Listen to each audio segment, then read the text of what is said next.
You see that woman right there? That is Amy Jade Winehouse. She's running somewhere. To where? To whom? Could she be running to be running? Well, stay tuned to find out. Before we begin, if you want to see music bios or more good videos like this, hit the subscribe button.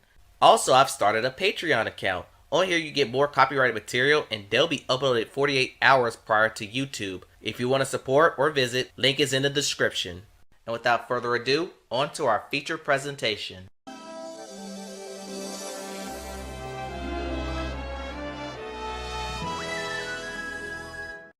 Before I begin this review, I want to clarify the legal drinking age in the UK is 18.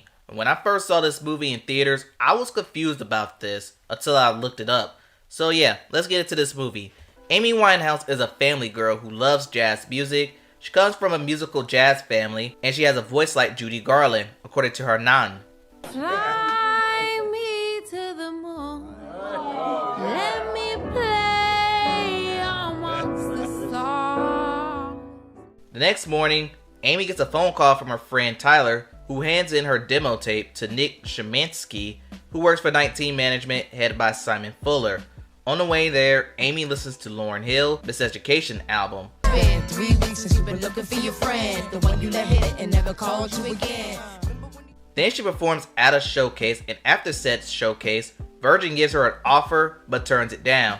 So she settles with Island Records. She then travels to Miami to record the Frank album. Released in 2003, her album does well in the UK. Before the release of Frank to America, the label wants Amy to improve her stage presence. Amy calls this BS and leaves. She enters a musical hiatus as she wants to live the album that she created. I'm gonna take some time off so things can actually happen to me again. Then, maybe, I'll get back in your studio, so you know what, see you whenever. At a pub, that's where she meets Blake. Blake is a fan of Amy and they bond through alcohol and a game of pool. They get close until Blake's girlfriend shows up, but Amy is still over the moon, but at the same time hiding an eating disorder. The one lady that understands Amy is her nan, as they have a very special relationship. Amy tells her about Blake, and that's when nan drops the bomb that she has cancer. Amy unites with Blake and they share a kiss, right in front of his soon-to-be ex-girlfriend. He goes to Amy's place where they make love, and the next morning, Amy catches Blake snorting up and wants Amy to participate, but Class A drugs are for mugs, bars. But he calls her out for smoking weed. Do you partake? No, not for me. Class A drugs are for mugs. Oh, that's a really nice catchphrase. They go to a zoo for a day date, and after they date, they get more tattoos, and Blake gets Amy's name behind his ear. Never get anyone's name tatted.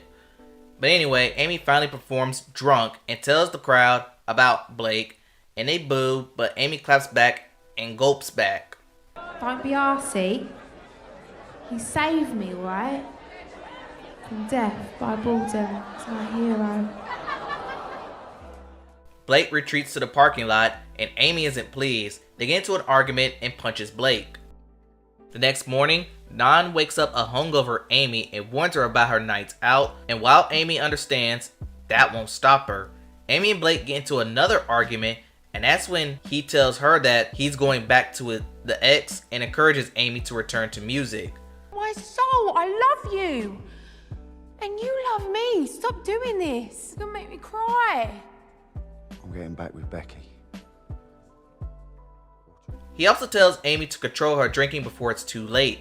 Her manager then comes to Amy's place, where he discovers her passed out. He gets her father involved, and they recommend rehab, but she says no, no, no. You need to go to a rehabilitation centre. Oh yeah. Yes, now. Off, Nick. Dad, I had one too many. She promised to decrease her drinking on the condition she goes back in the studio and record. She agrees on the condition that she leaves Simon Fuller's management. She hires new management, and nan gives her a new and later iconic look, in homage to all the ladies of the 1960s. She travels to New York to record her album, later known as Back to Black. But during the recordings, nan succumbs to lung cancer. But back home, the paparazzi starts to harass Amy, trying to get any and every piece of her. Now, drinking isn't enough for her. She now does the hard stuff to numb her dark pain. We then get a scene of her performing Valerie. Well, sometimes I go out by myself and I look across. After this, Amy and her dad visit Nan's grave, and Amy says she wants to squeeze in there someday. Yikes. During the visit, she gets a text message, and that's when we get the opening scene of her running. And it's a bird. It's a plane. No, it's Super Blake. They reconciled and rekindled their relationship. They travel to Miami and get married, to the dismay of her dad. They celebrate their union with a nude swim, and I can't show this on YouTube. But the marriage is tumultuous. Shocker. The press is still stressed over Amy, and Blake will later be arrested for assaulting a pub landlord and will be sentenced 2 years in jail. We then show Amy at Glastonbury Festival, which is one of her most notable performances of Me and Mr. Jones, all while possibly inebriated.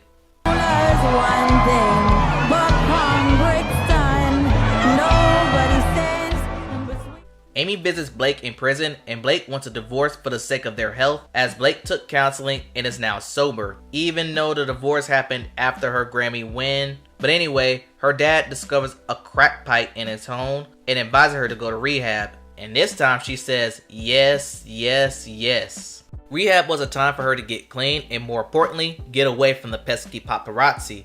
While in rehab, she found out she was nominated for several Grammys, and after rehab, she performs rehab via satellite since she couldn't make the Grammy ceremony. Something to do with her complications with her green card was why she was absent, but after her performance, Amy wins nearly all general field awards except for Album of the Year, with her mom standing next to her as she gives a brief speech. To Ray and Joe, to Mark Ronson and Salam Remy, to my mum and dad. 3 years later, Amy is on her own, living and possibly clean and sober. She gets informed about Blake's new girlfriend and baby. Amy, any message for Blake as he starts his new prison sentence? Any message for his new girlfriend Sarah and their new baby? Amy walks to her bedroom where she sings Tears Don't Cry on Their Own. As the scene goes back to black, we are informed that Amy joined the 27 Club in July 2011 and is buried next to her Nan. The film closes with her performing said song.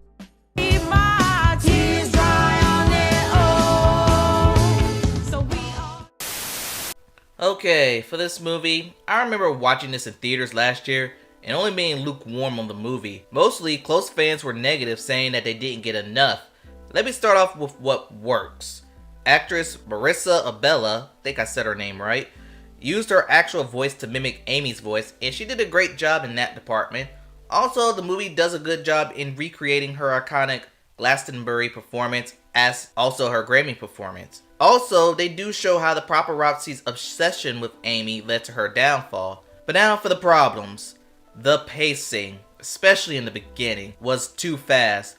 One scene we're showing her family, next we're showing her at Island Records, then we're showing her making Stronger Than Me, all in a span of 25 minutes. And then there's Super Blake. And it's the same issue I had with the Aaliyah movie that I did a while back.